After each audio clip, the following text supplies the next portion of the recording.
Hello my dear friends, मैं गगन कपूर आज आपके साथ जीएसटी सब्जेक्ट में, इनडायरेक्ट सब्जेक्ट टैक्सेस के सब्जेक्ट में आपके साथ जीएसटी का एक बहुत इंपॉर्टेंट चैप्टर डिस्कस करने जा रहा हूं, जिसका नाम है सप्लाई।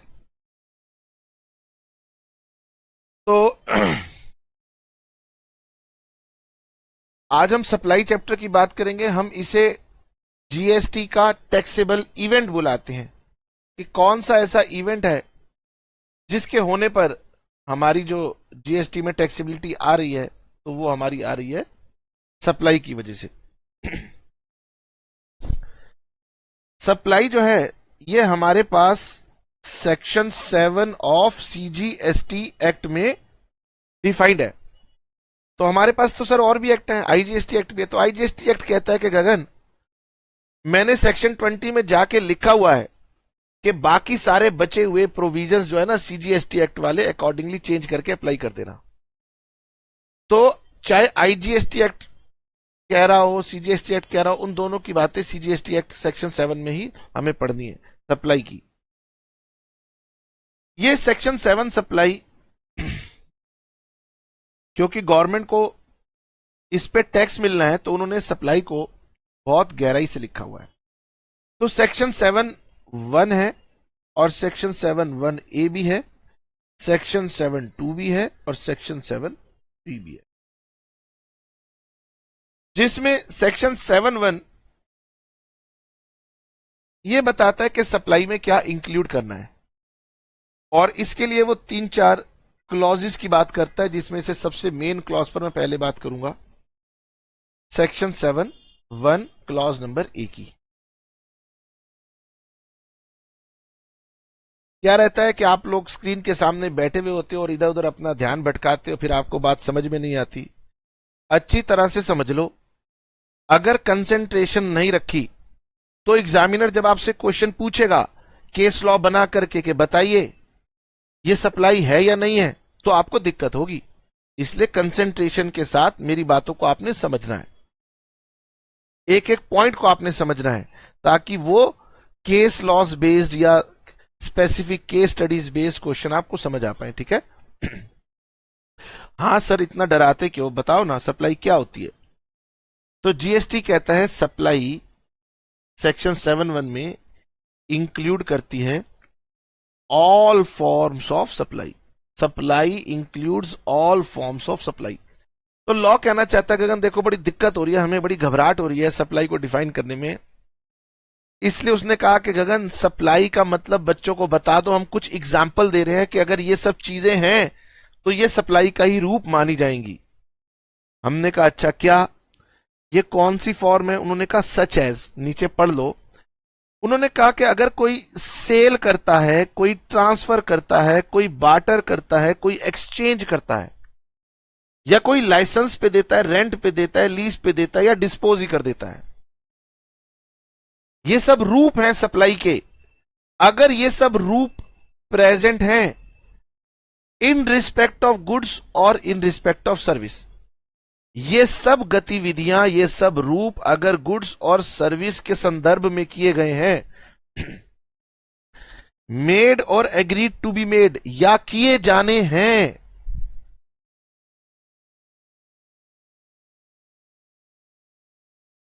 कर चुके हैं या किए जाने हैं। ठीक है? गुड्स और सर्विस के रिस्पेक्ट में, प्लस जिनके लिए आपने कंसिडरेशन लिया हुआ हो,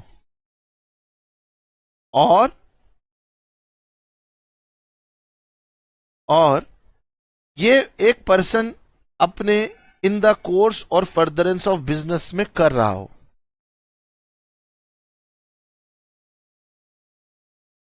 मैं बिजनेस को करता हूं, गुड्स और सर्विस को करता हूं, ऑल फॉर्म्स। 7(1)(a) में बहुत लंबी लाइन है, मैंने उसको पार्ट्स में ब्रेक करके आपके सामने में प्रेजेंट कर दिया as it is original law. Book की चिंता मत करना, आप गूगल करेंगे आपको original law as it is मिल जाएगा। उसमें लिखा है कि ये सारे एक्टिविटीज जिनके मैंने नाम लिए गुड्स और सर्विस के रिस्पेक्ट में कर चुके हैं या करने वाले हैं, जिसके लिए आप कंसीडरेशन ले रहे हैं और जो आपके बिजनेस की वजह से है, हम उसे सप्लाई मानेंगे जीएसटी के अंदर। तो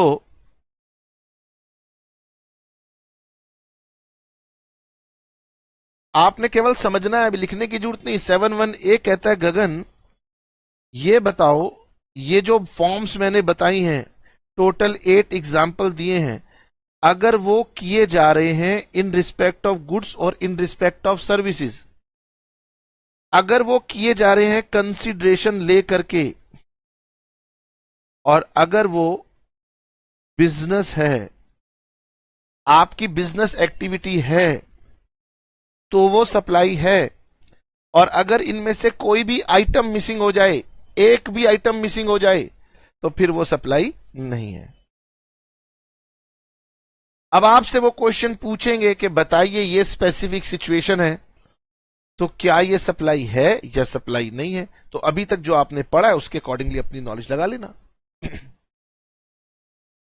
एक छोटा सा एग्जांपल देकर के मैं आपको बात समझाने की कोशिश करता हूं, ठीक है।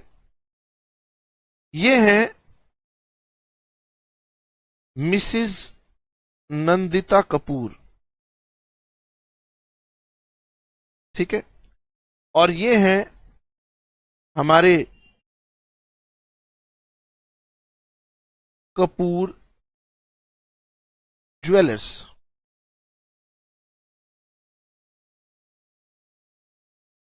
मिसिज नंदिता कपूर अपनी ओल्ड ज्वेलरी कपूर ज्वेलर्स को देती हैं और उनसे एक न्यू और एक मॉडर्न डिजाइन की ज्वेलरी ले लेती हैं, और बदले में जो डिफरेंस होता है वो उनको पे कर देती हैं। अब आपसे पूछा जाए एग्जाम्पल के तौर पर कि बताइए कि क्या ये सप्लाई है या ये सप्लाई नहीं है।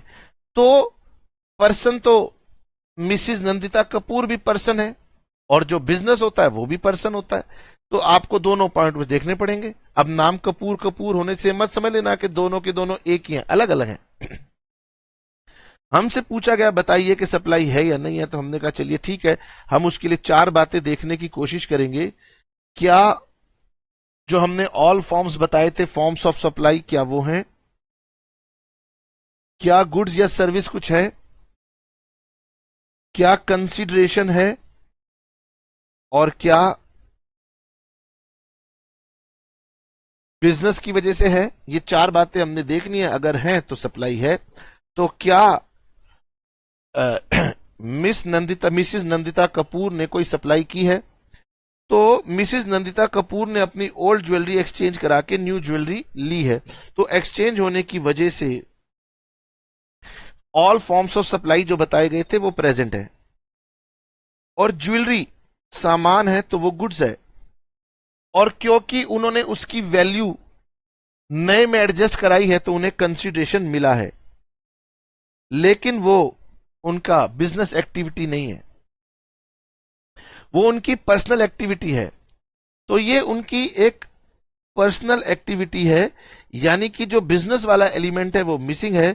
इसलिए अगर क्वेश्चन ये पूछेगा कि मिसिज नंदिता कपूर के पॉइंट ऑफ व्यू से बताइए क्या मिसिज नंदिता कपूर ने कोई सप्लाई की है और उन्हें जीएसटी देना है, तो आंसर आएगा no, it is not a supply. तो उन्हें कोई जीएसटी की इंप्लीकेशन उनकी इस ट्रांजैक्शन पे नहीं लगेगी। यानी सीधा सीधा जो डोमेस्टिक एक्टिविटीज हैं उन्हें जीएसटी के दायरे से बाहर रखा गया, वरना तो बड़ी परेशानी हो जाती, मिसिज नंदिता कपूर को अपनी हर एक्टिविटी के लिए जीएसटी डिपार्टमेंट के चक्कर काटने पड़ जाते। अब बात करते हैं कपूर ज्वेलर्स के पास, और उनसे पूछा गया क्या आपने वो जो हमने एग्जाम्पल दिए थे उनमें से कोई फॉर्म की एक्टिविटी की है। वो कह रहे हाँ जी हमने भी की है, हमने एक्सचेंज किया है अपनी ज्वेलरी नई ज्वेलरी के साथ, या वो कह सकते हैं कि भैया हमने अपनी ज्वेलरी उनको सेल की है, सेल हो एक्सचेंज हो बट प्रेजेंट है, कोई दिक्कत नहीं। क्या ये गुड्स या सर्विस है, तो उन्होंने कहा कपूर ज्वेलर्स ने हाँ ये गुड्स है। क्या आपने कंसीडरेशन लिया, उन्होंने कहा हाँ यस कंसीडरेशन लिया है, कुछ काइंड फॉर्म में ले लिया और कुछ कैश फॉर्म में लिया है। क्या ये आपका बिजनेस एक्टिविटी था, उन्होंने कहा यस ये हमारा बिजनेस एक्टिविटी था, यानी ये सप्लाई है। तो यहां से आपको एक केस लॉ का सिंपल आंसर मिल गया। आपसे पूछा जाए कि एक स्टूडेंट है अमित, अमित ने अपना पुराना लैपटॉप सेल कर दिया, बताए सप्लाई है कि नहीं है? तो अमित एक स्टूडेंट है, बिजनेस है ही नहीं, तो स्टूडेंट कुछ भी सेल कर रहा है, वो सप्लाई नहीं है। सिमिलरली अगर आपसे पूछा जाएगा, एक लेडी है, उन्होंने अपनी ज्वेलरी, ओल्ड ज्वेलरी सेल कर दी, तो बताओ सप्लाई है? तो वो नहीं है, इंडिविजुअल। आपसे पूछा जाएगा कि मैडम रानी है, रानी मैडम ने अपनी पुरानी कार सेल कर दी, तो मैडम रानी की कार पर्सनल कार है, सेल कर दी, तो क्या हो गया? अच्छा सर, अगर मान लीजिए अक्षय ने अपना मोबाइल फोन सेल कर दिया, तो उसका पर्सनल मोबाइल फोन है, सेल किया तो सप्लाई नहीं होगा। अगर आपसे पूछा जाए अक्षय ने अपने बिजनेस की कार सेल कर दी, तो सप्लाई है। अक्षय ने अपने बिजनेस का मोबाइल सेल कर दिया, तो वो सप्लाई है। इसका मतलब स्टूडेंट यहां पर एक बात पकड़ता है कि सर बिजनेस एक्टिविटी होगी तो सप्लाई है, और पर्सनल एक्टिविटी होगी तो सप्लाई नहीं है। खैर कोई बात नहीं, मैंने तो खैर इसमें 4 बातें कही, 4 में से स्टूडेंट को लगता है कि बिजनेस की बात ज्यादा इंपॉर्टेंट है, लेकिन कोई बात नहीं, एग्जामिनर कुछ भी छेड़ देता है, तो मैं कम से कम इन 3 पहलुओं के ऊपर बात करूंगा और फिर आगे बढ़ूंगा नेक्स्ट क्लास के ऊपर। आप 7(1)(a) समझ गए हैं, ऊपर ऊपर से आप समझ गए हैं, लेकिन एग्जामिनर तो केस लॉ में पूछ के कहीं आपको उलझा ना दे और आप कहीं हिचकिचाए ना आंसर देते हो, इसलिए मैं 3 बातों को आपके साथ करूंगा। आइए जी, अब मैं आगे चलता हूं, सप्लाई की डेफिनेशन को यहीं बीच में छोड़ देता हूं। पेज नंबर 1 पे भी सप्लाई चल रहा है, पेज नंबर 2 पे भी सप्लाई की डेफिनेशन ही चल रही है एक तरीके से, और पेज नंबर 3 पे आता हूं। अब सप्लाई छोड़ के मैं इंपॉर्टेंट डेफिनेशंस पर आ गया, आपको यह बताने के लिए कि गुड्स क्या है और सर्विसेज क्या है। हालांकि आप कह सकते हो कि सर ज्वेलरी का एग्जांपल है, गुड्स है, लैपटॉप का एग्जांपल है, गुड्स है, कार का एग्जांपल है, गुड्स है, आप हमें पढ़ा रहे हो, कोचिंग सर्विस है, हम बीमार होते हैं मेडिकल सर्विस लेते हैं, हम तैयार होने जाते हैं ब्यूटी पार्लर की सर्विस लेते हैं, इसमें क्या दिक्कत है? लेकिन फिर भी एग्जामिनर तो पूछ सकता है ना कि बच्चे को पता नहीं, गुड्स की डेफिनेशन भी पता है नहीं पता, फिर आप कह दोगे कि सर आपने बताई नहीं थी, तो मैं कहूंगा बेटे मैंने बताई थी, जल्दबाजी नहीं है। आइए जी, लॉ कहता है गगन, गुड्स को हमने डिफाइन किया है, अपने सीजीएसटी एक्ट में डिफाइन किया है, वो कह रहे गगन गुड्स मीन्स, अब यहां इंक्लूड नहीं लिख रहे, यहां गवर्नमेंट क्लियर है, हम मतलब समझा रहे हैं। Goods means every kind of movable property, goods means every kind of movable property. तो आपका लैपटॉप मूवेबल है, आपकी ज्वेलरी मूवेबल है, आपकी कार मूवेबल है, तो कोई भी मूवेबल प्रॉपर्टी, मोबाइल फोन हो, सब। अदर देन मनी, कह रहे लेकिन मनी मूवेबल भी है, फिजिकल एग्जिस्टेंस भी रखता है, लेकिन हम उसे गुड्स नहीं रखेंगे, क्योंकि वो तो हमारी सप्लाई का कंसीडरेशन बनता है। हम किसी से अगर सामान खरीद के लाते हैं या कोई हमें कोई सामान सेल करता है, तो बदले में क्या लेता है? मनी। तो अगर मनी कोई हमने गुड्स बना दिया तो फिर बड़ी दिक्कत हो जाएगी, उसे कंसीडरेशन फॉर्म में रहने दो। तो गुड्स मूवेबल, हर मूवेबल प्रॉपर्टी गुड्स है, लेकिन मनी मूवेबल होने के बावजूद भी गुड्स नहीं है। और सिक्योरिटीज, ये जो शेयर, डिबेंचर्स, बॉन्ड्स, जो भी आइटम्स होती हैं, ये भी मूवेबल हैं, लेकिन ये भी हमारी गुड्स की पार्ट में नहीं आएंगी। यानी कि सर अगर कोई मनी को सेल कर रहा होगा तो वो सप्लाई नहीं है, यानी अगर कोई सिक्योरिटीज को सेल कर रहा होगा तो वो सप्लाई नहीं है। बट इंक्लूड्स, अब लॉ ने कहा कि देखो कुछ बातों पर डाउट ना हो जाए, इसलिए मैं साफ साफ लिख देता हूं कि मैं इन्हें गुड्स मानता हूं। एक्शनेबल क्लेम, आपके पास कोई ऐसा पीस ऑफ पेपर है जिसकी कुछ लीगल वैल्यू है, जिसके ऊपर आप क्लेम कर सकते हो, तो it is known as actionable claim.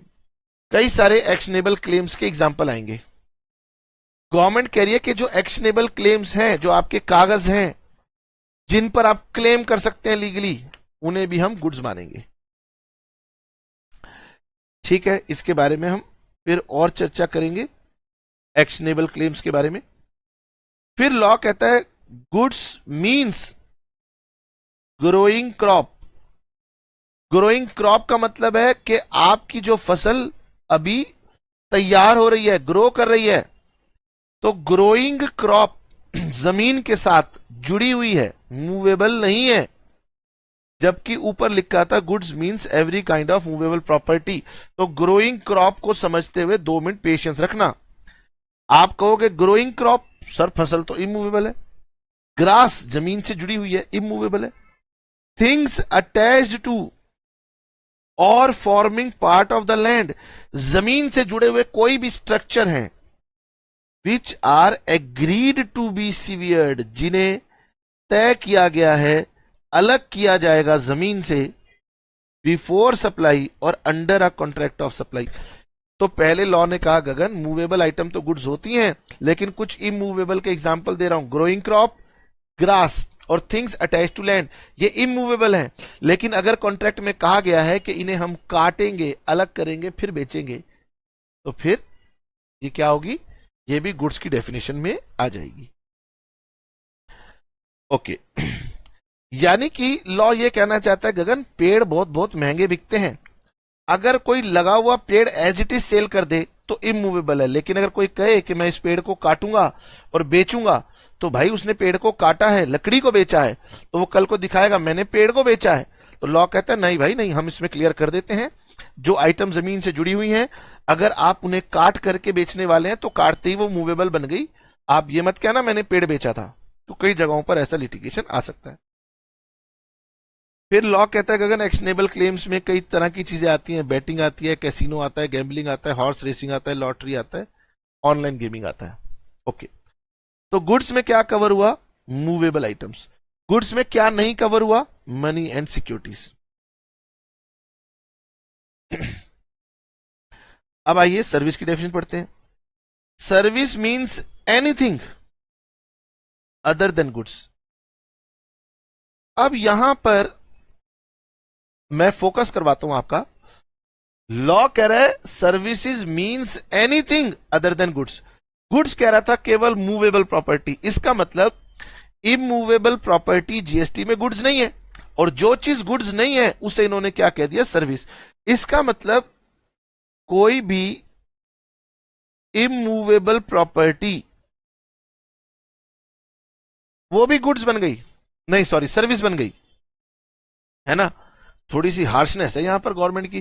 तो गवर्नमेंट ने कहा गगन अभी तो हमने डेफिनेशन ऐसी लिखी है, हमारा कोई इरादा नहीं है इमूवेबल प्रॉपर्टीज को टैक्स करने का, तो हम आगे जाके कुछ ऐसे प्रोविजन लिखेंगे कि उसे हम बाहर कर देंगे, लेकिन अभी वो सर्विस के अंदर कवर हो गए हैं। तो as per law immovable property service की डेफिनेशन में कवर हो रहा है, क्योंकि सर्विस की डेफिनेशन बहुत वाइड हो गई।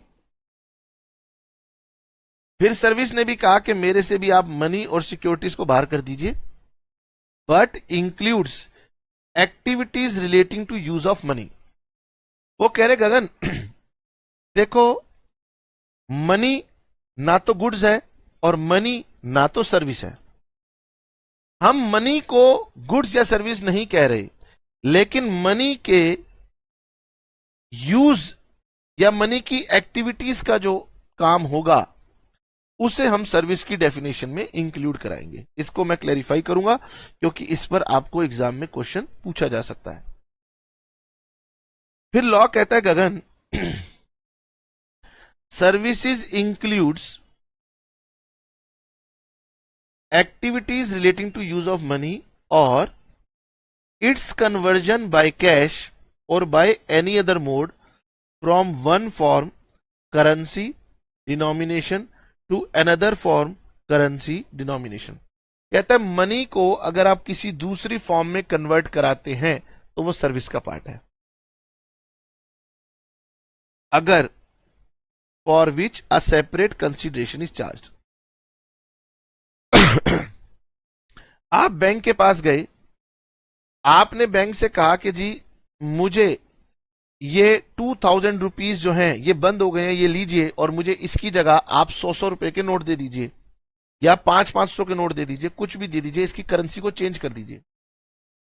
तो बैंक ने कहा कि गवर्नमेंट ने कहा है हम 2000 का नोट आपसे लेंगे और आपको दूसरे नोट दे देंगे। तो बैंक ने आपसे कोई कंसीडरेशन चार्ज नहीं किया, पूरे पैसे लिए, पूरे पैसे दे दिए, ये कोई सर्विस नहीं है। लेकिन बैंक में 2000 के नोट अब चेंज नहीं हो रहे। अब गवर्नमेंट ने कहा कि भाई आरबीआई के ऑफिस में आइए, वहां आके चेंज करा लीजिए, मेरे पास जाने का समय नहीं है, मेरे पास कुछ निकला है नोट 2000 के। तो मैं गया, मैंने कहा मनी चेंजर भाई इसको चेंज कर देगा? उसने कहा भाजी चेंज कर दूंगा, 200 रुपए चार्ज लूंगा। मैंने कहा चल यार कौन आरबीआई जाएगा, एक ही तो नोट है, चेंज कर दे। तो अब उसने मुझसे कंसिडरेशन लिया, बैंक ने भी तो नोट चेंज किया था, तो वो नोट चेंज करने वाला कहेगा भाई साहब मेरे से तुम काहे का जीएसटी मांग रहे हो? तो गवर्नमेंट कह रही है कि नहीं, तूने सर्विस दी है। वो कह रहे मैंने नोट बदला तो सर्विस, बैंक ने बदला तो सर्विस नहीं है। लॉ कह रहे भैया उसने कंसिडरेशन नहीं लिया, तूने कंसिडरेशन लिया। तो अगर मनी को चेंज करते हो और कंसिडरेशन लेते हो तो सर्विस है। ठीक है, अब आइए जी सर मनी क्या है? तो लॉ कहता है गगन मनी का मतलब है इंडियन लीगल टेंडर, और इवन फॉरेन करेंसी भी हमारा मनी का ही पार्ट है। चेक्स को भी मनी कहते हैं, प्रोमिसरी नोट को भी मनी कहते हैं, बिल ऑफ एक्सचेंज को भी मनी कहते हैं, एलसी को भी मनी कहते हैं। जो आप डिमांड ड्राफ्ट बनवाते हो, जो आप पे ऑर्डर बनवाते हो, ट्रैवलर चेक बनवाते हो, मनी ऑर्डर बनवाते हो, पोस्टल ऑर्डर बनवाते हो, इलेक्ट्रॉनिक रेमिटेंस करते हो, सबको हम मनी कहते हैं। और इनको छोड़ के अगर कोई और इंस्ट्रूमेंट है जिसे आरबीआई वो करता है, मानता है, तो हम उसे भी मनी कहते हैं, but shall not include any currency that is held for its numismatic value। अब आपके पास कोई बहुत पुराना नोट पड़ा हुआ है जो आजकल चलता नहीं है, आपके पास कोई बहुत पुराना सिक्का पड़ा हुआ है जो अब चलता नहीं है, किसी ने आपसे पूछा आपने इसे क्यों संभाल रखा है, तो आपने कहा ये तो आजकल वो हो गई ना, क्या बोलते हैं, एंटीक आइटम हो गई ना, जो चीज नहीं मिलती, तो इसकी तो बहुत ज्यादा वैल्यू हो सकती है, तो वो मनी की डेफिनेशन में कवर नहीं है। अच्छा सर बहुत सारी बात हुई, आपने 7(1)(a) पढ़ाया, रिवाइज करते हैं। सप्लाई कब होती है? जब वो ऑल फॉर्म्स हो। अगर वो गुड्स और सर्विस हो, तो मैंने गुड्स और सर्विस में आपको पढ़ाया, गुड्स के अंदर मूवेबल प्रॉपर्टी आती है लेकिन मनी और सिक्योरिटी नहीं आता, एक्शनेबल क्लेम आता है। याद रखना, एक्शनेबल क्लेम आता है। कहीं मेरी बात सुनो, एक कान सुनो, एक कान से निकाल दो, याद करना है। और फिर जो इमूवेबल प्रॉपर्टीज है, अगर वो आप उन्हें काटोगे और फिर सप्लाई करोगे तो वो मूवेबल बन गई। सर्विस की डेफिनेशन में गए तो उन्होंने कहा कि गगन जो गुड्स नहीं है वो सर्विस है, तो इमूवेबल प्रॉपर्टी भी सर्विस है। और उन्होंने कहा कि मनी से जुड़ी हुई एक्टिविटीज भी सर्विस है। एक आइटम और छूट गई, सर्विस में एक और बात कही गई थी, with the help of explanation, कि भाई सिक्योरिटीज को तो ना हमने मनी बनाया, ना हमने गुड्स बनाया, ना हमने सर्विस बनाया, लेकिन वो कह रहे जो टर्म सर्विस है वो शामिल करेगी फैसिलिटेटिंग और अरेंजिंग ट्रांजैक्शन इन सिक्योरिटीज। तो हुआ क्या, जब जीएसटी आया तो शेयर ब्रोकर को यह लगा कि क्योंकि मैं सिक्योरिटीज में डील करता हूं तो इसलिए मेरे ऊपर जीएसटी एप्लीकेबल नहीं है। गवर्नमेंट ने बोला कि सिक्योरिटीज ना गुड्स है ना सर्विस है, लेकिन आपने सिक्योरिटीज को ट्रेड करवाया और आपने उसकी जो सर्विस दी है वो इंक्लूडेड है। शेयर ब्रोकर क्या करता है, आपका शेयर बिकवाता है, आपके 1,00,000 रुपए के शेयर उसने बिकवा दिए, कह रहे वो जो 1,00,000 रुपए है उसको छोड़ दे, तूने उस पर जो चार्ज किया ना वो, यानी शेयर ब्रोकरेज की सर्विस जो तू देता है ना, वो सर्विस के अंदर इंक्लूडेड है, तो कोई डाउट नहीं है। ठीक है, वीडियो को पॉज कर लेना और गुड्स और सर्विस की डेफिनेशन को एक बार माइंड में रिकॉल कर लेना आराम से, सिंपल सी बात है, मैं बार बार रिपीट नहीं करूंगा क्योंकि वीडियो में बहुत सारे रिसोर्स कंज्यूम होते हैं। अब इसके ऊपर बेस्ड कुछ क्वेश्चंस एग्जाम में देखे गए हैं, आइए पढ़ते हैं। मैंने उन्हें इंपॉर्टेंट पॉइंट्स के नाम से लिख दिया ताकि आप उसको रिवाइज कर पाए। यहां लिखा है transactions in money is neither goods nor service, hence not subject to GST. आपने बैंक में पैसा जमा किया, आपने बैंक में पैसा निकाला, किसी को पैसा दिया, किसी को पैसा लिया, वो कोई मतलब नहीं रखता, लेकिन उस पर जो इंटरेस्ट है वो कंसिडरेशन है for the use of money, यानी इंटरेस्ट जो है वो सर्विस है। And loan processing is service. अब कोई कहता है भैया मनी तो सर्विस है नहीं, और आपने लोन दिलाया और कमीशन लिए, तो वो सर्विस का पार्ट बनेगी। तो ये बहुत इंपॉर्टेंट बात हो गई कि इंटरेस्ट जो है वो सर्विस है। अब इससे कुछ जीएसटी में इंप्लीकेशन आएंगी, आगे चल के अप्रोप्रिएट स्टेज पर मैं आपको समझाऊंगा। अभी आपकी नॉलेज के लिए बता देता हूं कि जीएसटी में जहां जहां दिक्कत आ जाती है गवर्नमेंट की, तो गवर्नमेंट कहती है चलो इसको एग्जेम्प्ट कर दो, तो इंटरेस्ट को गवर्नमेंट ने प्रेजेंटली एग्जेम्प्ट कर रखा है, लेकिन गवर्नमेंट ने कहा है कि interest on credit card exempt नहीं होगा। तो ये खैर एक अलग चैप्टर की बात है, लेकिन वहां एग्जेम्पशन चैप्टर में दोबारा बताएंगे, पर यहां आपको बता दिया। तो आपने किसी को पैसा लोन पे दिया, आपने पैसा वापस लिया, वो ना गुड्स है ना सर्विस है, लेकिन आपने उस पर जो इंटरेस्ट चार्ज किया या बैंक ने जो इंटरेस्ट चार्ज किया वो सर्विस है। इंटरेस्ट कई तरीके का हो सकता है, लेकिन गवर्नमेंट ने कहा कि अभी हमने तो सभी इंटरेस्ट माफ कर रखे हैं, जीएसटी से बाहर कर रखे हैं, एग्जेम्प्ट कर रखे हैं, लेकिन क्रेडिट कार्ड का इंटरेस्ट हम लोग एग्जेम्प्ट नहीं करेंगे। सर हमने बैंक से पे ऑर्डर बनवाया, डिमांड आउट बनवाया और बैंक ने हमसे उसके चार्जेस लिए।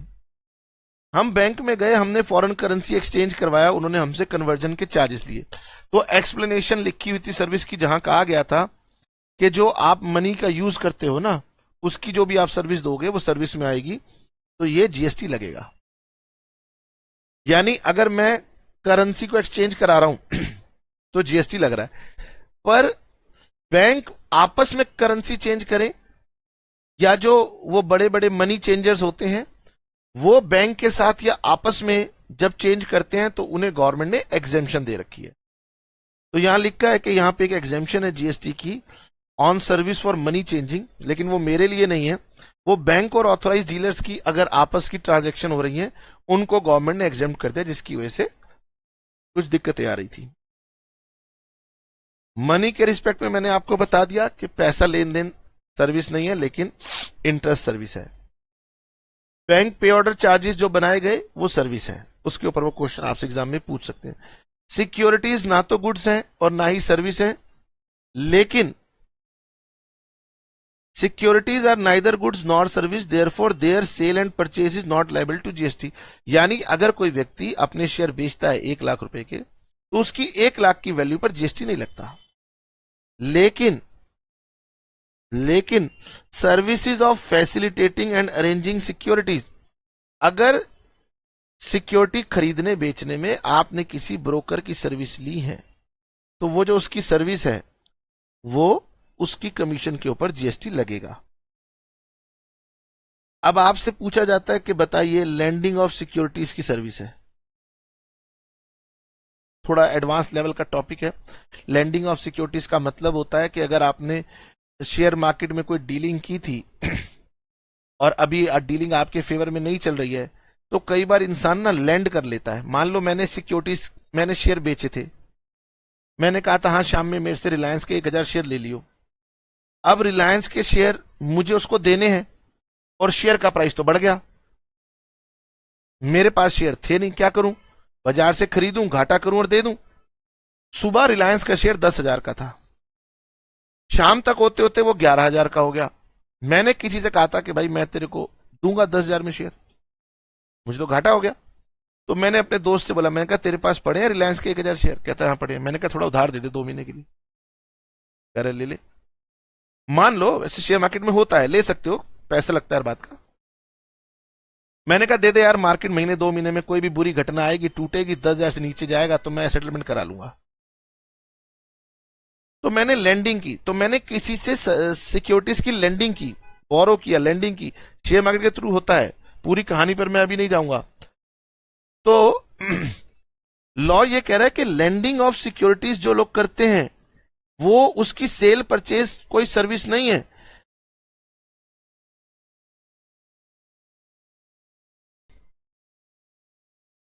सॉरी। तो लैंडिंग ऑफ सिक्योरिटीज के बारे में, लैंडिंग का मतलब है कि आपने सिक्योरिटी टेम्परेरीली किसी को दी है, वो वापिस आ जाएगी। तो लैंडिंग ऑफ सिक्योरिटीज कोई सिक्योरिटीज की सेल नहीं है, इसीलिए उसको लैंडिंग ऑफ सिक्योरिटीज को उन्होंने कहा है कि सर्विस है। ये ट्रांजैक्शन इन सिक्योरिटीज ऐसे नहीं है, सेल परचेज नहीं है, ये आपने सिक्योरिटी की सर्विस दी है, जैसे कोई रेंटिंग सर्विस देता है। तो इसलिए लैंडिंग ऑफ सिक्योरिटीज का अगर आपसे क्वेश्चन आ जाए तो आपने कहना है it is liable to GST. अब एक बात है कि ये मैंने आगे लिखा हुआ है अंडर रिवर्स चार्ज। तो होता क्या है, ये हमारा स्टॉक एक्सचेंज है, ठीक है, और ये लेंडर है और ये बोरोवर है। स्टॉक एक्सचेंज में क्या होता है, बोरोवर ने रिक्वेस्ट भेजी कि मुझे रिलायंस के शेयर्स चाहिए, 3 महीने के लिए मुझे लैंडिंग करनी है। तो स्टॉक एक्सचेंज ने लेंडर के साथ ये एग्रीमेंट मिला दिया। तो बोरोवर भी नहीं जानता कि उसने किसके साथ में एग्रीमेंट किया। अब सप्लाई तो हो गई, गवर्नमेंट ने इसे सर्विस में कवर कर दिया। अब जब लेंडर जानता ही नहीं तो वो कैसे बिलिंग करेगा इसकी, बोरोवर की। तो ये सप्लायर है और ये रेसिपिएंट है, ठीक है। तो गवर्नमेंट ने कहा कि नॉर्मली क्या होता है कि जो सप्लायर होता है वही जीएसटी पे करता है, लेकिन इस केस में बोरोवर को पता नहीं है कि मेरा लेंडर कौन है, तो फिर बोरोवर जीएसटी का आईटीसी नहीं ले पाएगा। तो ऐसी सिचुएशन में अभी हो सकता है आपको ना समझ में आए, और मैं अभी इस पे ज्यादा समय भी नहीं लगाना चाहूंगा क्योंकि मैं सप्लाई पे हूं। तो ऐसे केस में गवर्नमेंट कहती है बोरोवर को कि भले तू रेसिपिएंट है, तू ही जीएसटी पे कर दे। तो यहां पर उल्टा हो रहा है, इसलिए इसको रिवर्स चार्ज मैकेनिज्म कहा जाता है। तो बोरोवर जीएसटी भरेगा और फिर उसको यूज करके अपना आईटीसी क्लेम करेगा। आरसीएम में इस बात को हम डिटेल में दोबारा करेंगे। फिर एक्शनेबल क्लेम्स मैंने आपको बताया था कि गुड्स की डेफिनेशन क्या रही थी। Goods means every kind of movable property but does not include money and securities but includes actionable claims. तो वहां पर मैंने आपसे कहा था एक्शनेबल क्लेम के बारे में मैं आपको बताऊंगा। एक्शनेबल क्लेम में बहुत सारी चीजें आती हैं, नीचे मैंने एग्जांपल भी दिए थे। एक्शनेबल क्लेम्स गुड्स होते हैं, इस बात को याद रखना। पर लॉ कहता है कि गगन, एक्शनेबल क्लेम्स गुड्स हैं, उन पे जीएसटी लगता है, लेकिन सप्लाई के अंदर हम 3 शेड्यूल पढ़ते हैं, उसमें से एक शेड्यूल 3 आएगा। शेड्यूल 3 कहता है कि गगन, जब सप्लाई का स्कोप बहुत बढ़ जाएगा ना लास्ट में, तब गवर्नमेंट उससे कुछ आइटमों को बाहर निकालेगी। नहीं, इसको बाहर निकालो, इसको सप्लाई नहीं मानना। तो शेड्यूल 3 जो कि बाहर निकालता है सप्लाई से, उसके पैरा 6 में लिखा है कि हम एक्शनेबल क्लेम्स को जीएसटी से एग्जेम्प्ट कर रहे हैं, सिर्फ 2 को छोड़ के, लॉटरी, बैटिंग एंड गैम्बलिंग को छोड़ के। यानी लॉटरी, बैटिंग और गैम्बलिंग केवल इन्हीं को गुड्स मानना है, बाकी इसके सिवाय जो भी एक्शनेबल क्लेम्स हैं उन्हें गुड्स नहीं मानना। ठीक है। अब आप कहोगे सर एक्शनेबल क्लेम क्या होता है, तो उसकी डेफिनेशन पढ़ाने जाऊंगा, फायदा कुछ होना नहीं है। आपके पास कोई भी डॉक्यूमेंट है, जैसे मान लीजिए आपने किसी से रेंट लेना था, एरियर्स ऑफ रेंट है, आप कोर्ट में जाके क्लेम कर सकते हैं, तो वो भी एक्शनेबल क्लेम है। एक्शनेबल क्लेम, कोई भी एक्शनेबल क्लेम जो आपके पास पेपर है जिसपे आप क्लेम कर सकते हो, वो सब एक्शनेबल क्लेम है। लेकिन गवर्नमेंट कह रही है क्योंकि बैटिंग वेटिंग और गैम्बलिंग एक बहुत बड़े ट्रेड हैं और इन पर जीएसटी को हमें चाहिए, स्टेट गवर्नमेंट की कुछ मजबूरियां भी हैं, तो उन्होंने कहा गगन बस इन्हीं को गुड्स में रखेंगे, बाकियों को छोड़ देंगे। मतलब मैं एक रेंट एरियर्स का एग्रीमेंट मेरे पास पड़ा हुआ है, किससे क्लेम लेना, तो गवर्नमेंट गगन छोड़ दो उसको। लैंड के बारे में मैंने आपको बताया था कि लैंड इमूवेबल प्रॉपर्टी होती है, तो वो गुड्स बन नहीं सकती, लेकिन सर्विस डेफिनेशन कह रही थी एवरीथिंग अदर देन गुड्स, तो यानी लैंड सर्विस की डेफिनेशन में आती है। तो लैंड इमूवेबल प्रॉपर्टी है, गुड्स में से एक्सक्लूड होती है, लेकिन वो सर्विस की डेफिनेशन में आती है, उस पे जीएसटी लग जाएगा। इस हार्डशिप को हटाने के लिए गवर्नमेंट ने वही शेड्यूल 3 जो कि मैंने बताया, लास्ट में जाके शेड्यूल 3 आएगा, जहां गवर्नमेंट कहती है अरे भाई इतनी सारी चीज सप्लाई बना दी, हटाओ। तो वहां पर गवर्नमेंट कहती है कि गगन शेड्यूल 3 के पैरा 5 में हम सेल ऑफ लैंड को जीएसटी से एग्जेम्प्ट कर देंगे। अब सर बिल्डिंग भी इमूवेबल प्रॉपर्टी है, तो बिल्डिंग गुड्स की डेफिनेशन में नहीं आती, लेकिन लैंड की तरह वो सर्विस की डेफिनेशन में आ जाती है। यहां पर गवर्नमेंट कहती है कि बिल्डिंग एक इमूवेबल प्रॉपर्टी है, हम उसे गुड्स से बाहर कर रहे हैं, लेकिन वो सर्विस की डेफिनेशन में कवर हो रहा है, तो वो लायबल टू जीएसटी हो जाएगी। फिर शेड्यूल 3 कहता है कि हम इसे बाहर निकाल देंगे, लेकिन शेड्यूल 2 को जाके पढ़ना पड़ेगा। अब सर 3 बाहर निकाल रहा है और शेड्यूल 2 कह रहा है भैया मेरे से आके पूछो, तो यहां पर वो सिंपल सा मतलब है, अगर आपकी बिल्डिंग बन चुकी है, तैयार हो चुकी है, उसके बाद आप उसकी सप्लाई करेंगे तो एग्जेम्प्ट है। लेकिन अगर बिल्डिंग अभी बनी नहीं है, इनकम्प्लीट है, तो गवर्नमेंट कहती है अभी उसके ऊपर काम चल रहा है, कंस्ट्रक्शन का वर्क चल रहा है, वो सर्विस है, हम जीएसटी लेंगे। पढ़िए, सेल ऑफ बिल्डिंग, मैंने क्या कहा, अगर वो तैयार हो चुकी है, उसे लॉ ने अपनी भाषा में लिखा, sale of building where full consideration is received after issuance of completion certificate. तो कंप्लीशन सर्टिफिकेट इश्यू हो चुका है, उसके बाद आपने पूरे पैसे लेने हैं। सर बिल्डिंग बन रही थी और मैंने बुकिंग करा दी, तो फिर नहीं। सेल ऑफ बिल्डिंग जहां पूरा कंसीडरेशन रिसीव होता है after issuance of completion certificate. अब क्या हुआ, कुछ प्रोजेक्ट आपने देखे होंगे, अगर आप कभी फ्लैट बुक कराएंगे, मेरे दोस्त ने सुपरटेक में फ्लैट बुक कराया था। अब वहां पर हम जाते हैं, बिल्डिंग अभी तैयार हुए जा रही है, तैयार हुए जा रही है। बिल्डर से पूछा भाई तू कब बना के देगा, आना कहानी कर रहा है। हम कहते भाड़ में कि हमने तो रहना शुरू कर दिया है। तो कुछ रियल एस्टेट के प्रोजेक्ट वाकई में दिक्कत दे देते हैं, वहां कंप्लीशन सर्टिफिकेट से पहले ही लोग रहना शुरू कर देते हैं। तो जहां पर कंप्लीशन सर्टिफिकेट नहीं मिल पा रहा, मजबूरी है, वहां पर गवर्नमेंट ने लिखा और फर्स्ट ऑक्यूपेशन, मतलब जहां पे रहना लोगों ने शुरू कर दिया है, विच एवर इज अर्लियर, यानी जब पूरा कंसिडरेशन आप रिसीव करते हैं, कब, इशुएंस सर्टिफिकेट के बाद या आपने ऑक्यूपेशन कर ली है उसके बाद, तो फिर हम उसे जीएसटी के सप्लाई से बाहर रखेंगे। यानी बनी हुई बिल्डिंगों का अगर ट्रांजैक्शन हो रहा है, अब गवर्नमेंट कह रही है अगर आपने बुकिंग करा ली थी तो वो बनी हुई बिल्डिंग उस समय नहीं थी। तो अगर आपने सेल ऑफ बिल्डिंग की जहां पर पूरा या थोड़ा सा भी कंपेंसेशन आपको रिसीव हुआ हो before issuance of completion certificate या before first occupation, whichever is earlier is supply of service. यानी मकान अगर बनते बनते बेचा जा रहा है तो वो हमारी सर्विस के स्कोप में है। मकान बन चुका है, कैसे पता चला, कंप्लीशन सर्टिफिकेट आ गया और या उसके अंदर ऑक्यूपेंसी आ गई, कोई रहने लग गया, उसके बाद आपने उसकी बुकिंग या अमाउंट जो भी उसके बाद का दिया है वो हम एग्जेम्प्ट करेंगे। Similarly immovable plant and machinery cover होगा सर्विस की डेफिनेशन में, क्योंकि उसको बिल्डिंग और लैंड को तो एक्सक्लूजन मिल गई शेड्यूल 3 की हेल्प से, लेकिन इमूवेबल प्लांट एंड प्रॉपर्टी जब हम शेड्यूल 3 पढ़ेंगे वहां पे नहीं है, तो इसीलिए उसको हमने एक्सक्लूड नहीं किया। बोलिए जी। 7(1)(a) में मैंने गुड्स और सर्विस की मीनिंग आपको पढ़ा दी। इससे actionable claims, land, building, immovable property, landing of securities, bank के postal order, bank order, chequebook charges, वो सब कुछ कवर हो चुके हैं। ठीक, वापिस आते हैं।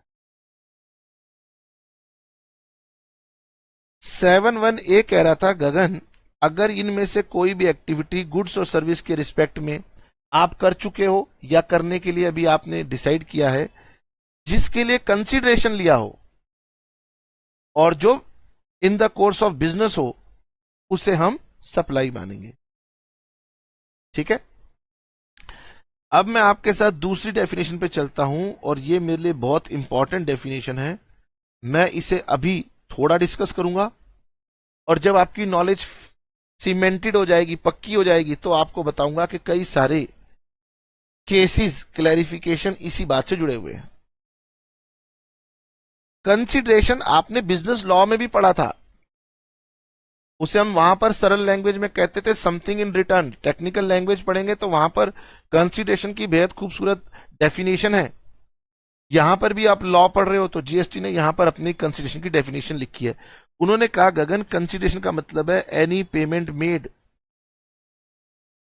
मतलब कर चुके हो, और टू बी मेड, यानी आप पैसे दोगे, ये आपने तय किया है, वेदर इन मनी और अदरवाइज, चाहे आप कैश में दोगे या आप काइंड में दोगे। एक पार्ट तो ये है। कंसीडरेशन का मतलब है आपने पेमेंट दी है या देने के लिए वायदा किया है, आप देंगे मनी में या काइंड में।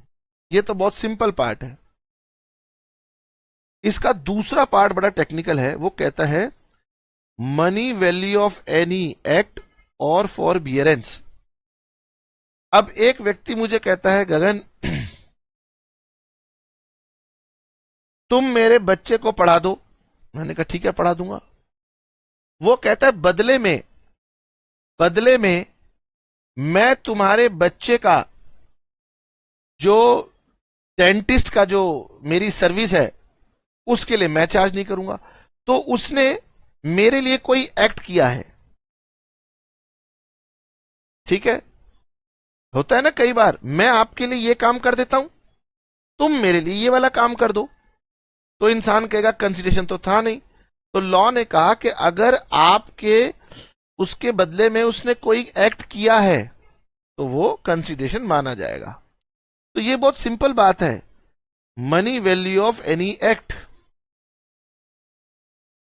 ठीक है, मान लीजिए, लेट अस सपोज मैं एक एसी खरीदने के लिए गया और पैसे के बदले में उसने कहा गगन मेरे बच्चे को तुम ना अपनी वो ग्रेजुएशन कर रहा है उसकी कोचिंग आप उसको प्रोवाइड करा दो। तो मैंने एसी के बदले में कोचिंग की सर्विस प्रोवाइड कर दी, पेमेंट नहीं दी, तो ये उसमें कवर्ड है। और फॉर बियरेंस, अब ये फॉर बियरेंस जो है ना ये क्लैरिफिकेशन बनेगा, और मैं इसका एक सिंपल एग्जांपल अभी आपको बताता हूं, डिटेल में इसमें चर्चा बाद में करूंगा। मान लीजिए एक कंपनी ने एक इलेक्ट्रिक प्रेस किसी को सेल की, सुनिएगा ध्यान से, उस इलेक्ट्रिक प्रेस में फॉल्ट हुआ और उस इलेक्ट्रिक प्रेस की वजह से उस व्यक्ति को करंट लग गया। अब वो कंपनी से कहता है मैं तुम्हारे ऊपर केस करूंगा। कंपनी ने कहा यार तू मेरे पे केस मत कर, हम तुझे कुछ दिलवा देते हैं, क्यों लफड़े झगड़े में पड़ना, मान जा यार, हम तेरे को एलईडी टीवी दिला देते हैं, जिस कंपनी का लेना चाहे वो ले ले, या चल हम तुझे एप्पल का फोन दिला देते हैं, और वो मान गया चल यार मैं तुम्हारे पे केस नहीं कर रहा, एप्पल का फोन दिला दो।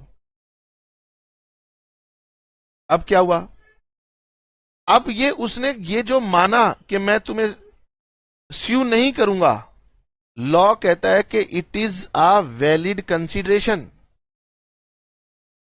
For बियरेंस is a valid consideration.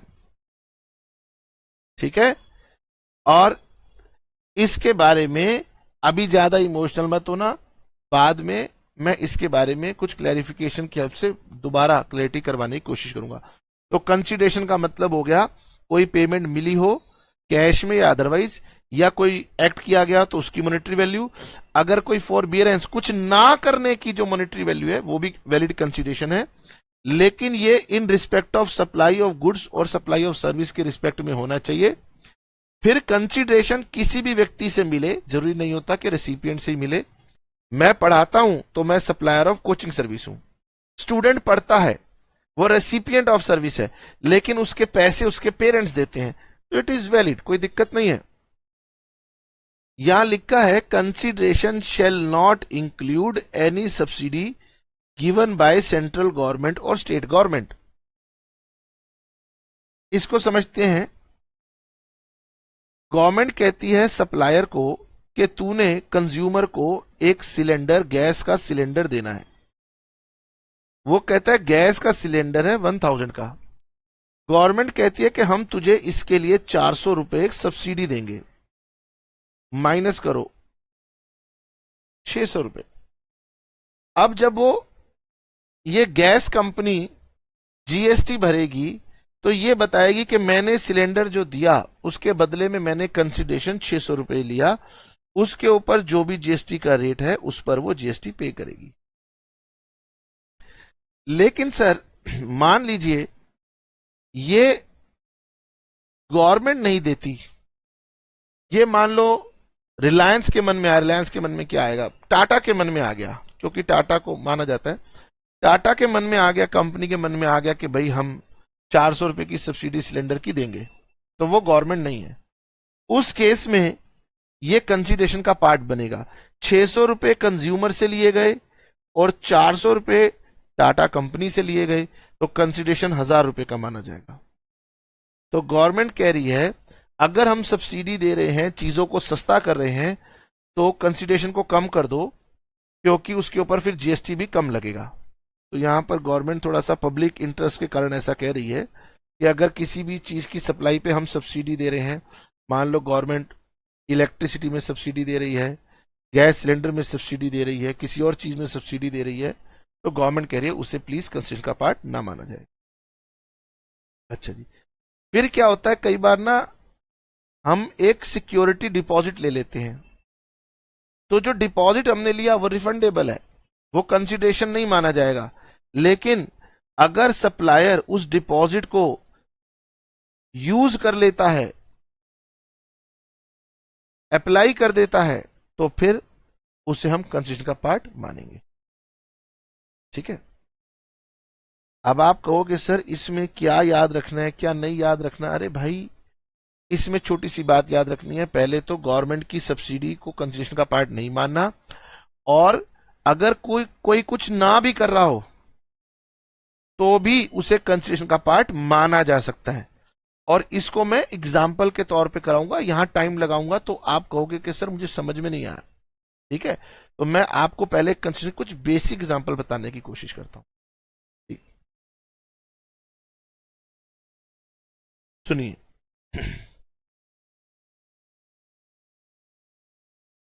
मैं गगन कपूर, और ये एक मंदिर है।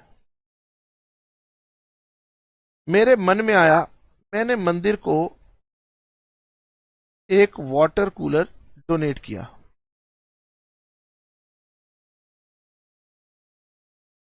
उस वाटर कूलर पर मंदिर ने लिखवाया, donated by Gagan Kapoor in the memory of his late father, ऐसे लिखवा दिया। लोग बाग आते हैं चैरिटेबल इंस्टीट्यूशन को, कोई पंखा देता है, कोई रूम बना देता है, कोई हॉस्पिटल में आईसीयू बनवा देता है। इन सब चीजों में इसे हम क्या बोलते हैं, डोनेशन बोलते हैं। ठीक है। अब गवर्नमेंट, मान लीजिए इस टेम्पल को या हॉस्पिटल, किसी को भी, वो कहते हैं कि भाई जीएसटी नहीं दिया तुमने, तो वो कहेंगे भाई किस बात का जीएसटी चाहिए। कह रहे ये जो तुमने जो डोनेशन रिसीव किया ना, इसका हमें जीएसटी चाहिए। वो कह रहे डोनेशन क्या है, वो कह रहे तुम्हारी डोनेशन तो कंसिडरेशन है। कह रहे भाई किस बात का कंसिडरेशन है, कह रहे जो तुमने एडवर्टीजमेंट दी है गगन कपूर को उसका। तो बड़ा एक कॉम्प्लिकेटिंग केस बन जाता है। आपसे पूछा जाएगा कि किसी व्यक्ति ने किसी चैरिटेबल ऑर्गेनाइजेशन को कुछ डोनेशन दी, बताओ is it liable to GST और नॉट। ठीक है।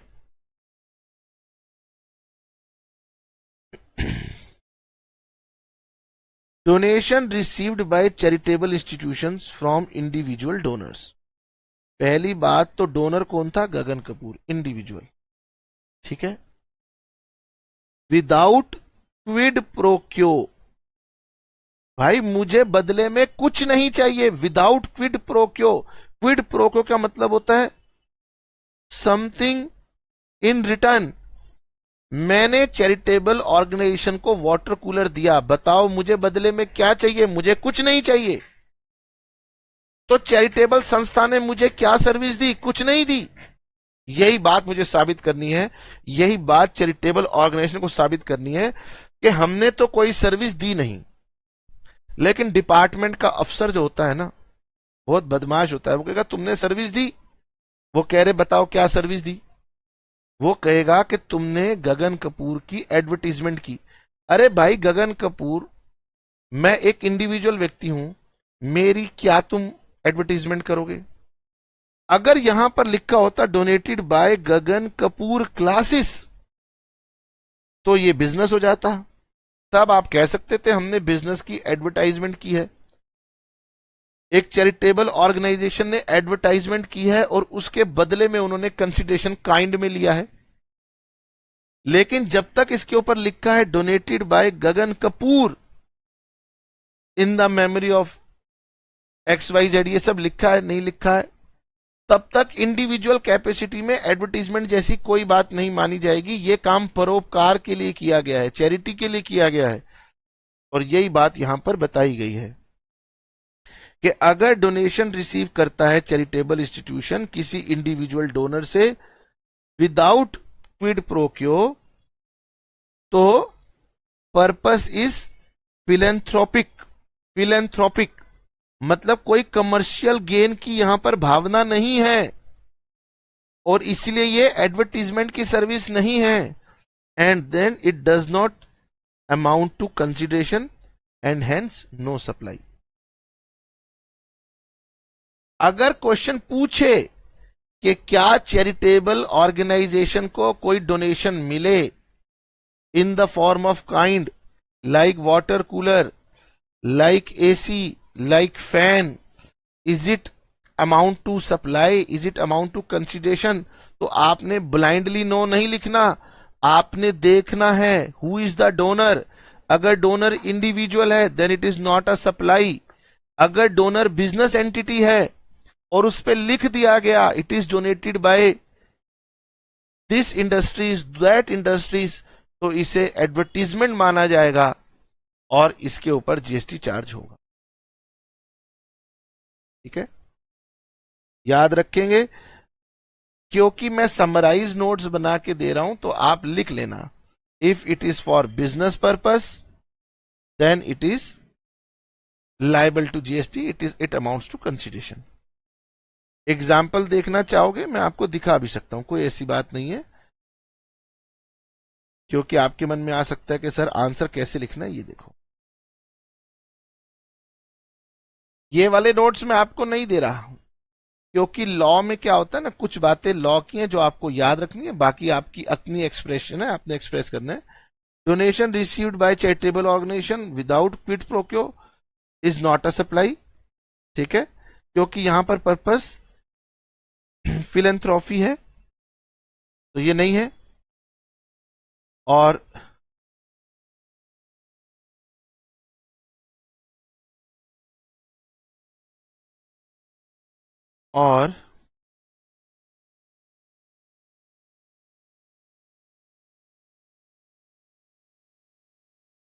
in other words, there is no obligation on the part of recipient of the donation or the gift to do anything, therefore there is no GST liability on such payment।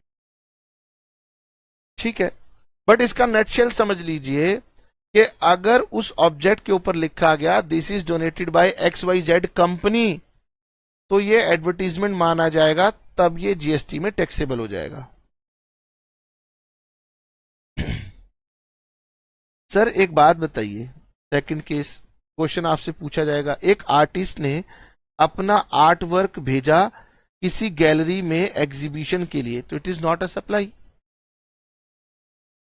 अगर artist अपना कोई work exhibition में लेके जाता है, display करता है, तो उसके लिए उसे कोई कंसिडरेशन नहीं मिला, उसको हम सप्लाई नहीं मानेंगे। जब वहां पर कोई पर्सन आएगा, उस आर्ट वर्क को पसंद करेगा, बाय करेगा, तब सप्लाई माना जाएगा। तो आपसे पूछा जाएगा whether sending of art work to gallery amounts to supply, तो आपने लिखना है no, there is no consideration, it's not a supply. एक और चीज होती है no claim bonus offered by insurance company to the insured. आपसे पूछा गया कि इंश्योरेंस कंपनी थी,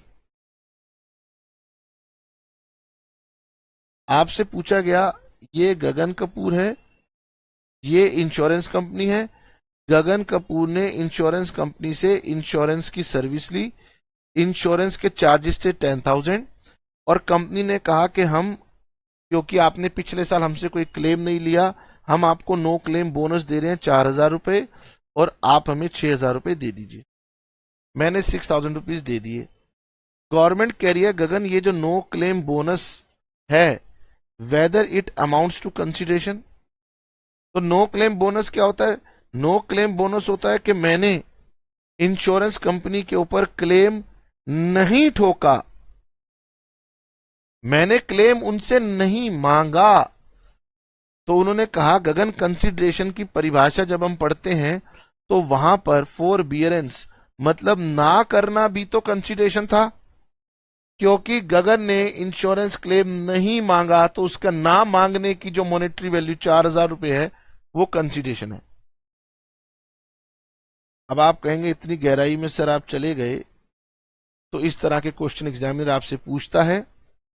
तो नो क्लेम बोनस जो कि इंश्योरेंस कंपनी देती है इंश्योर्ड व्यक्ति को, does not amount to consideration.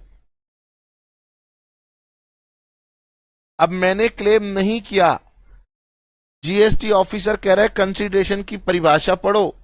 Act करना भी कंसिडरेशन है और ना करना भी कंसिडरेशन है। वो कह रहे थे तुम्ही ने एग्जाम्पल दिया था कोर्ट केस ना करने की वजह से हमने उसे कंसिडरेशन माना था, तो यहां पर भी मैं कह रहा हूं कि नो क्लेम बोनस और उसमें अंतर है। वहां पर अलग बात थी और यहां पर अलग बात है। क्या अलग बात है, पढ़िए। No supply of service by the insured, Gagan Kapoor ने क्लेम नहीं किया, ये कोई सर्विस नहीं है इंश्योरेंस कंपनी को। क्यों? अरे भाई मैंने क्यों नहीं क्लेम किया? क्योंकि मैं बीमार नहीं पड़ा। अगर मैं बीमार पड़ता तो मैं जरूर क्लेम करता। यानी यहां कोई लीगल कंपल्शन नहीं थी कि मैंने उन पे क्लेम ठोकना ही ठोकना था। अरे भाई अगर मैं नहीं बीमार पड़ा, नहीं क्लेम लगा तो किस बात का। लेकिन वहां पर एक वैलिड रीजन था, वो कोर्ट में जा सकता था कि कंपनी ने मुझे नुकसान पहुंचाया है, तो वहां पर कंपनी ने उसको अपनी मजबूरी में दिया है। यहां कंपनी मुझे कह रही है गगन हमने तेरे को मना किया था क्लेम मत ले, जा क्लेम बनता था तो ले लेता, किसने तुझे मना किया था। यानी यहां पर वो वाली बात नहीं है कि मैं कहूं इंश्योरेंस कंपनी ने मुझे क्लेम नहीं दिया, मेरा क्लेम तो बन रहा था। इंश्योरेंस कंपनी कह रही है हमने तेरी कोई सर्विस वर्विस नहीं ली, क्लेम लेना था तो ले लेते, नहीं बनता था तो किस बात की सर्विस हुई। तो ये नो क्लेम बोनस और वो जो लीगल क्लेम है, दोनों बातों में अंतर है। सर हम एग्जाम में लिखेंगे कैसे? रुको तो वो सब आपको बताएंगे, पहले आप समझो। ठीक है सर, मैंने अभी तक आपको क्या पढ़ाया, 2 मिनट जाते जाते रिवाइज करेंगे। हमने आपको 7(1)(a) को समझाने की कोशिश की। 7(1)(a) कह रहा था गगन अगर ये 8 एक्टिविटीज दिखाई दें in respect of goods of service दिखाई दें जिसके लिए कंसीडरेशन हो in the course of business, तो वो सप्लाई है। अब समय और इजाजत नहीं दे रहा, बिजनेस की बात रह गई है, तो नेक्स्ट क्लास में बिजनेस की पॉइंट को कंटिन्यू करते हुए मैं आपके साथ सप्लाई की डेफिनेशन में आगे बढ़ूंगा। जितना मैंने आज पढ़ाया है उतना आपको लर्न कर लेना है, ठीक है? चिंता नहीं करनी कि सर आंसर कैसे लिखेंगे, लॉ याद रहेगा तो आंसर लिखा जाएगा। मिलते हैं नेक्स्ट क्लास में, सप्लाई की डेफिनेशन को कंटिन्यू करेंगे। Tata bye bye, see you.